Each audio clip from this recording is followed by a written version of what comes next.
Hi, I'm Daniel. I'm a huge Iron Maiden fan, and I'm doing here my Number of the Beast 1982 album Part 2. Now I'm going to talk essentially about the additional merchandise and toys and things that came out in reference to that album. Okay, so one of the things that I love that they made for this album, it's the of course the remastered versions of the records. Okay, for the Number of the Beast, they came out with this box set, tiny little box set, and I wish they would have made this for all the records. I would have bought all of them with this, but they made this nice little presentation, great box, really well made, and it comes with this action figure, right, which is beautifully carved, beautifully well made.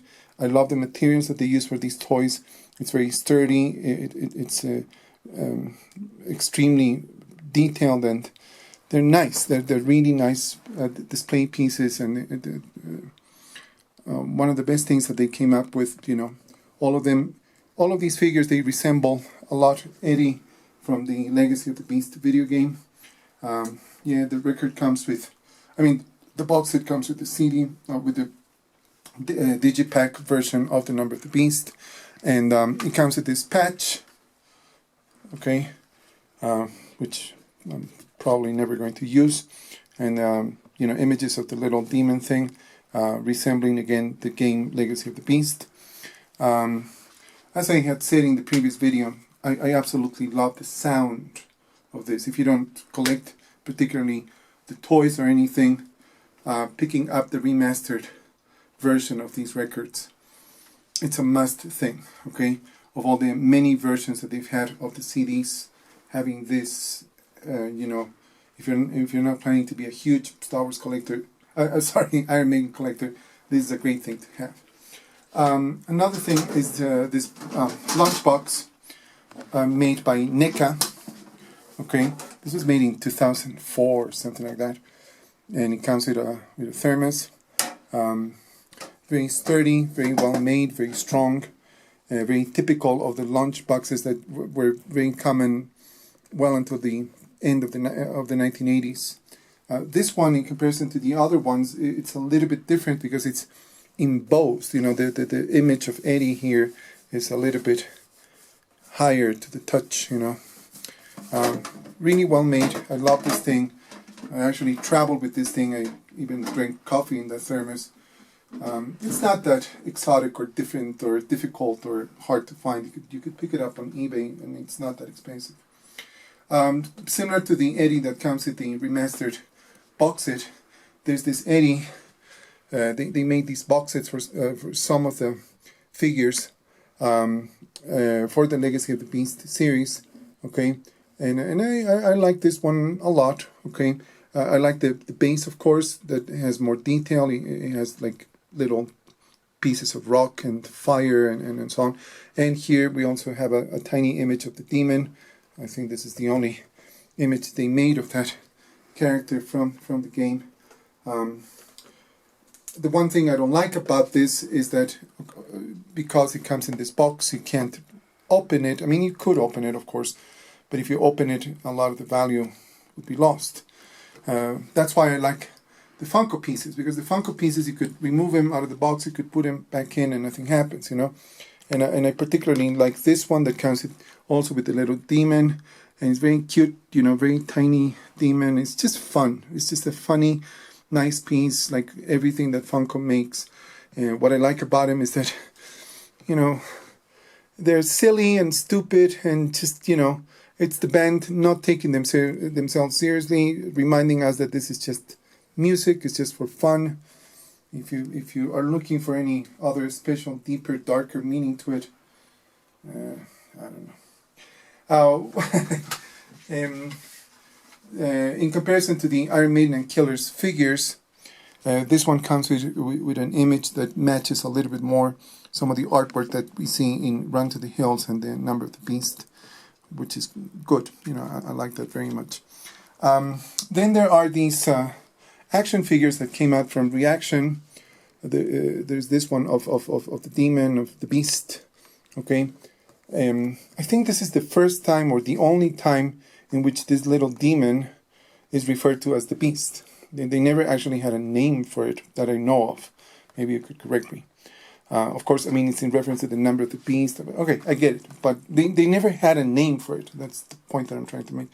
A lot of people hate these pieces. A lot of people think that it's stupid and it doesn't look good. It's just badly made. It's cheesy. They say all kinds of things about these things.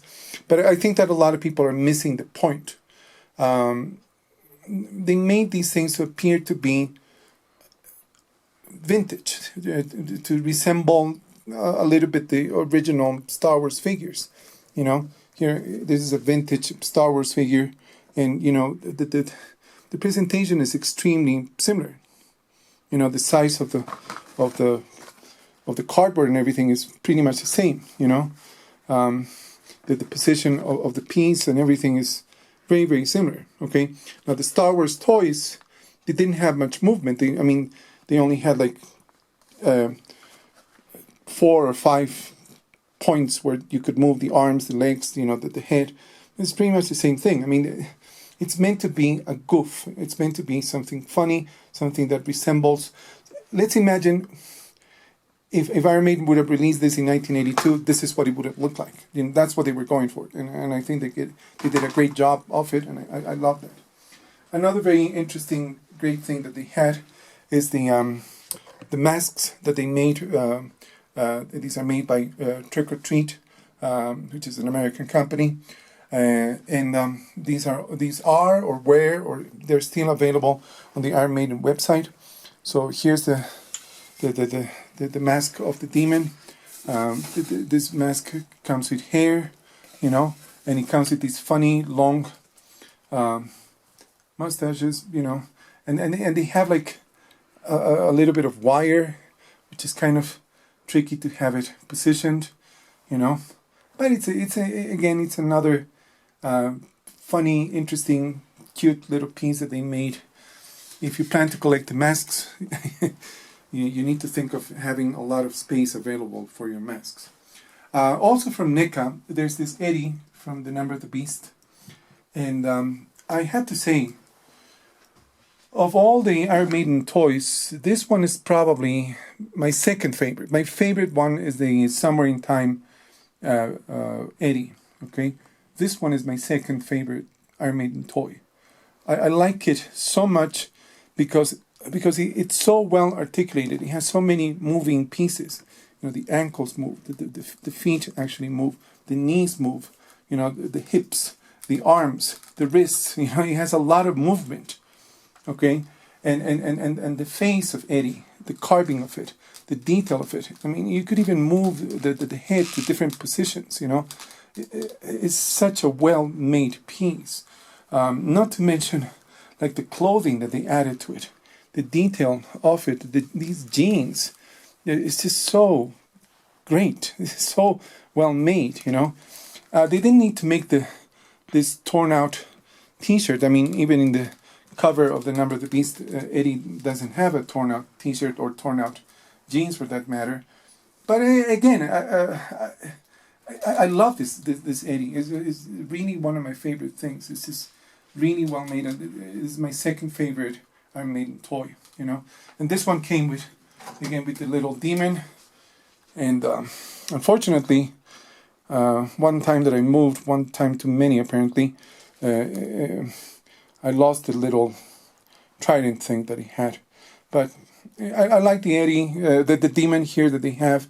It doesn't look a lot like the Eddie, the demon from the cover, but it's good. Of course, Eddie will always be the big focus of Iron Maiden. Yeah, this is a great piece. If you could get this one, it's not that difficult. It's not that expensive to get. But it's a great piece to have in your collection. So thank you very much, and please leave a thumbs up and subscribe to my channel. And if you have any comments, I would like to hear.